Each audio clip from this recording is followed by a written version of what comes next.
এই যে দেখো মাছ। আর সকাল সকাল দেখলে কই 11টা বাজে। 11টা বাজে তো আমার কি?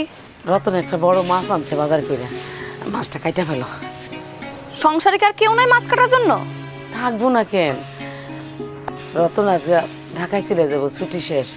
ভাবছিলাম আজকে মাছটা কাইটা কুইটা তুমি নিজ হাতে রান্না করে খাওয়াইবা আমার পোলাটারে।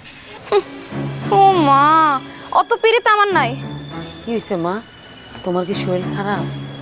আমার কিছু হয় নাই, আমার শরীর একদম ঠিক আছে। তাইলে নিশ্চয় রতন তোমার কিছু কইছে, বকা দিছে না, খারাপ ব্যবহার করছে। মানে পোলাটারে নিয়ে আর পারি না, আজকে কিন্তু তার খবর আছে। কই কই একদম পিঠে চামড়া তুলে ফেলবো।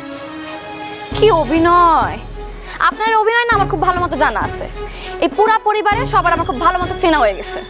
ছি ছি বৌমা, তুমি এসব কি কইতেছো? যেটা সত্য ওইটাই কইতেছি। আমরা পছন্দ করে বিয়া করছি বললে আপনার সহ্য হইতেছে না আমারে। আমি বুঝি তো, সব বুঝি। ন্যাকামি করেন না আমার লগে।